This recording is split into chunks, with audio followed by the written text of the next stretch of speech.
আসসালামু আলাইকুম। জাতিসংঘ কি তার অবস্থান বদল করেছে বাংলাদেশের রাজনীতির ক্ষেত্রে? জাতিসংঘ কি এখন আওয়ামী লীগের পক্ষে কথা বলছে? এরকম কিছু কিছু প্রশ্ন উঠলেও এর উত্তর মেলানোটা খানিকটা জটিল।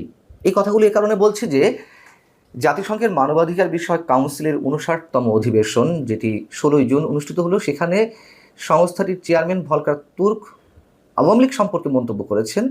সেটা হচ্ছে এরকম যে রাজনৈতিক দল ও সংগঠন নিষিদ্ধকরণের আইনের সংশোধন সংগঠন, মতপ্রকাশ ও সমাবেশের স্বাধীনতাকে সীমিত করে। যদিও ভলকার তুর্ক তার বক্তব্যে আওয়ামী লীগ শব্দটা উচ্চারণ করেননি, তবে আওয়ামী লীগের বিচার বা সংগঠন হিসেবে আওয়ামী লীগকে দায়ী করা যায় কিনা, নিষিদ্ধ করা যায় কিনা, এইসবের জায়গা থেকে তো সরকার আইনের সংশোধন করেছে এবং বাংলাদেশ শব্দটা উচ্চারণ করেছে।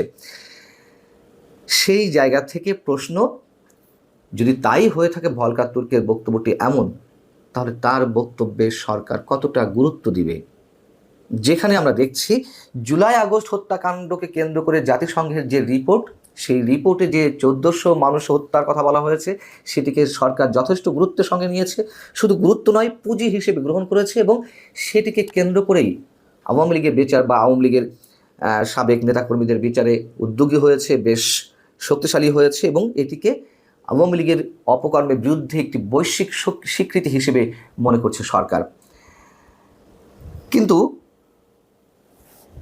এই ধরনের মন্তব্য, ওই যে রিপোর্টটি জাতিসংঘ দিয়েছিল, সেই রিপোর্টের শেষাংশেও কিন্তু বলা ছিল যে জাতিসংঘ তাই বলে কোনো রাজনৈতিক সংগঠনকে নিষিদ্ধের পক্ষে মত ব্যক্ত করে না। সরকার সেদিকে তাকায়নি। আবার ভলকার তুর্ক যে বক্তব্যটি দিলেন, সেটি সরকারকে খানিকটা চাপের মুখে ফেলতে পারে। আমরা জানি জাতিসংঘের ভূমিকা কতটুকু কার্যকর এই বিশ্বে, তারপরও তার যে কোনো কর্মকাণ্ড বা মন্তব্য একটি বৈশ্বিক প্রভাব হিসেবে কাজ করে, এটুকু ধরে নেওয়া যায়। কিন্তু জাতিসংঘের যে বিতর্কিত অ্যাক্টিভিটিস বাংলাদেশের ক্ষেত্রে বা বিভিন্ন সময় বিভিন্ন ধরনের স্ববিরোধী মন্তব্য, সেগুলো আমাদের একটু মনে করিয়ে দেওয়া দরকার। তার কারণ আওয়ামী লীগের সময় যে একের পর এক প্রহসনের নির্বাচন অনুষ্ঠিত হয়ে আসছিল, বিশেষ করে ২০২৪ 7 জানুয়ারি নির্বাচনের আগে জাতিসংঘের যে ভূমিকা ছিল, যেই সরব উচ্চকিত তাদেরকে দেখেছিলাম একটা ফ্রি, ফেয়ার এবং ইনক্লুসিভ নির্বাচনের ক্ষেত্রে, ডক্টর ইউনূস সরকার আসার পরে এ পর্যন্ত নির্বাচন সম্পর্কে পশ্চিমা বিশ্বের অংশ হিসেবে জাতিসংঘ টু শব্দটি করেনি।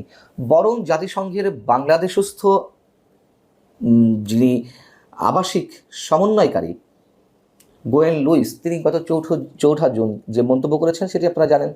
তিনি বলেছেন যে অন্তর্ভুক্তিমূলক নির্বাচন মানে রাজনৈতিক দলের নয়, সব জনগণের অংশগ্রহণ, এবং তার এই বক্তব্যটি দেশে এবং বিদেশে যথেষ্ট সমালোচনার জন্ম দিয়েছিল। আওয়ামী লীগ নিষিদ্ধের বিষয়েও গোয়েন লুইস একটি মন্তব্য করেছিলেন। সেটি হচ্ছে যে দেশের পরিস্থিতি হিসেব করে আওয়ামী লীগের নিষিদ্ধের রাজনৈতিক সিদ্ধান্ত নিয়েছে সরকার, অতএব এ বিষয়ে তাদের কিছু বলার নেই।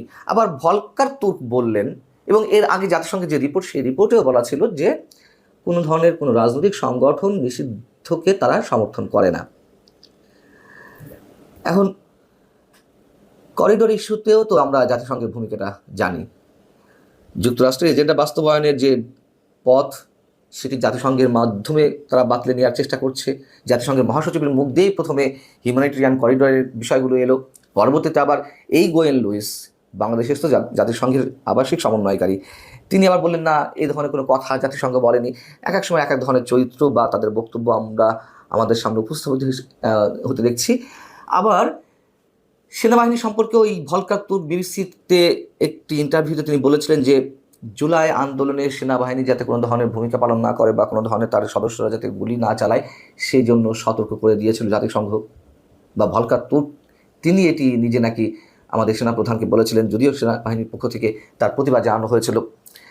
এই যে ভলকার তুর্ক যে মন্তব্যটি করেছিলেন, এটিও তিনি করতে পারেন না বা এটি করার কথাও নয়। এই ধরনের কোনো সিদ্ধান্ত নিতে গেলে বা এই ধরনের কোনো বক্তব্য কনভে করতে গেলে অবশ্যই জাতিসংঘ রেজলিউশন আনতে হবে, সেগুলো তো নিশ্চয় হয়নি। তাহলে জাতিসংঘের নানান ধরনের বক্তব্য পরস্পর বিরোধী, নিজেদের যে মন্তব্য আমরা নানান সময় হতে দেখছি। অতএব এর মধ্য দিয়ে আওয়ামী লীগের নিষিদ্ধের বিষয়ে বা আওয়ামী লীগের রাজনৈতিক কার্যক্রম নিষিদ্ধের বিষয়ে তাদের যে মন্তব্যটি, সেটি আপাতত কোনো কাজে আসবে না এমনটা ধরে নেওয়া গেলেও এর একটি প্রভাব অবশ্যই থাকবে। আর যে বিষয়টি এই সঙ্গে মানে একই সঙ্গে তুলে ধরা দরকার সেটি হচ্ছে বাংলাদেশের জাতিসংঘের মানবাধিকার বিষয়ক হাই কমিশনার একটি কার্যালয় খোলার বিষয়ে ভলকার তুর্ক 16 জুন একই সময়ে তার বক্তব্যে বলেছেন যে তিনি আশা করছেন যে এই সংক্রান্ত বাংলাদেশের সঙ্গে যে চুক্তি রয়েছে সেটি খুব দ্রুত বাস্তবায়ন হবে। এটিও একটি বিতর্কিত বিষয়। এবং একটু বলে রাখি যে সরকারকে একটা চাপের মুখে রাখতেই আবার মানে এই ধরনের মন্তব্য করেছেন কিনা রাজনৈতিক সংগঠনের কার্যক্রম নিষিদ্ধের বিষয়ে। তার কারণ এই বিষয়টি গত সম্ভবত অক্টোবর থেকেই আলোচনায় এসেছে।